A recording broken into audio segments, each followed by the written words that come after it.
Ever wish you could hit rewind on aging? Not just like fixing a bad hair day, but actually reversing the aging process itself. Yeah, like a reset button for your whole system. Exactly. It's wild to think about, right?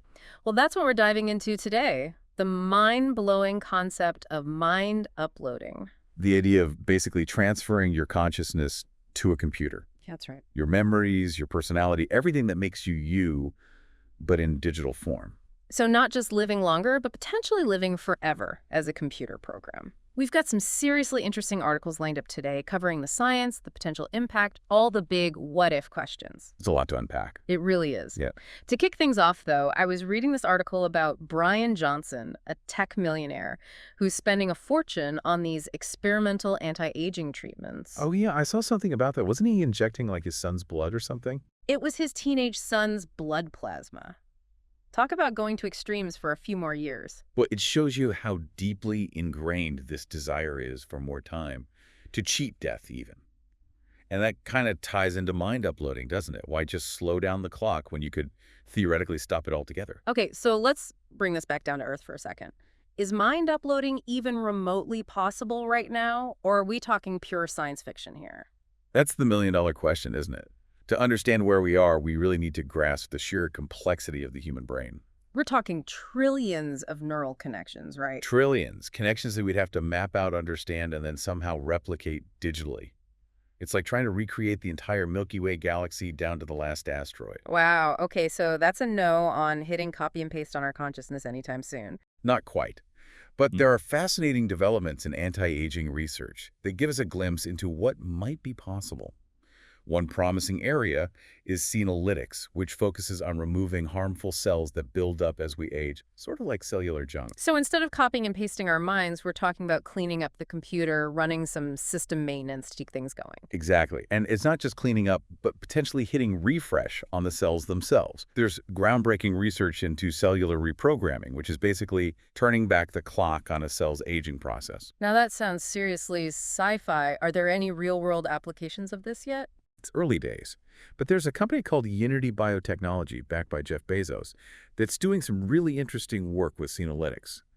They're developing therapies to target those harmful senescent cells with the goal of treating age-related diseases and maybe even slowing down aging itself. So if I'm following, while we're not beaming our consciousness into the cloud just yet, this research into extending lifespan is all connected to the possibility of one-day mind uploading. Exactly. Because before we even think about transferring consciousness to a silicon substrate, we need to understand how to preserve and potentially replicate the amazingly complex system that is the human brain.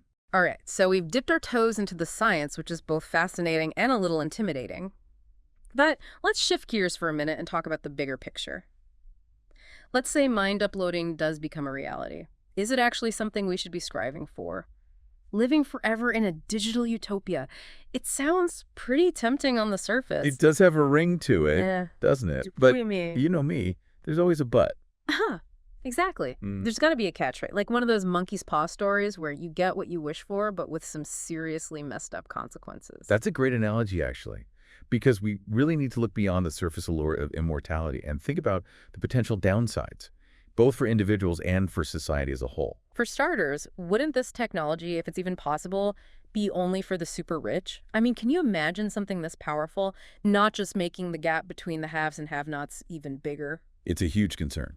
Imagine a future where death is literally optional, but only if you can afford it. That raises some serious questions about fairness and access, right? Yeah. Would immortality just become another luxury item, further dividing society? It's a valid point. And then who gets to control the off switch in this scenario? What happens if you can no longer afford to keep your digital self running? Oh, man. That reminds me of that show Upload. They actually deal with that exact issue. Right, where your digital afterlife is basically subject to the whims of tech companies and subscription fees. Exactly. Remember those people stuck in 2-gig existence? They could only afford a limited data plan.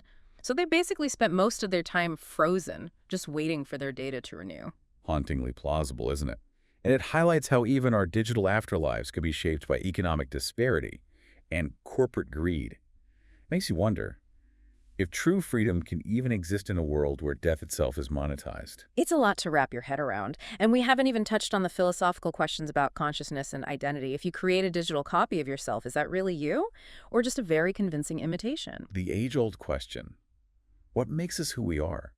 Is it our physical bodies, our memories, our experiences, or is there something more, something that can't be replicated in code? It's enough to make your head spin.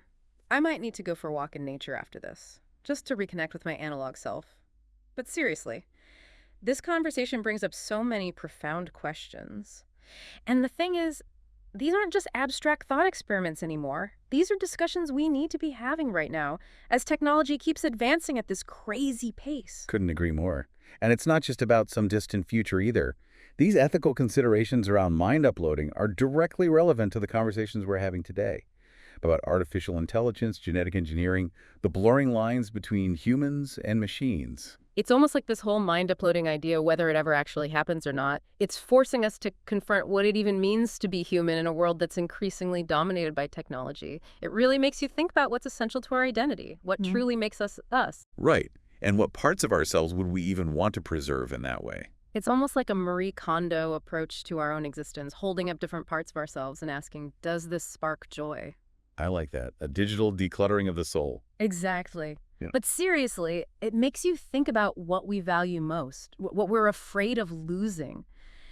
And those aren't just questions for philosophers or tech gurus, are they? This affects all of us. Absolutely. This technology, if it ever happens, will touch every aspect of our lives. It'll force us to reconsider what it means to be human in a world where death is no longer inevitable. And those conversations need to start now, right now, while we still have time to shape the future. I couldn't agree more. We need to be having open and honest discussions about the ethics, the potential benefits, and the very real risks of technologies like mind uploading. It's a lot to process, but I think that's the point of these deep dives, isn't it? To really grapple with these big questions, to challenge our assumptions, and hopefully come out the other side a little bit wiser. Well said. And maybe a little bit more prepared for whatever the future holds. Exactly. So to our listeners out there, as you go about your day, consider this. If you had the option, would you hit upload on your consciousness? And if so, what parts of yourself would you choose to preserve for eternity? It's a question that might just reveal more about what it means to be human than you ever imagine.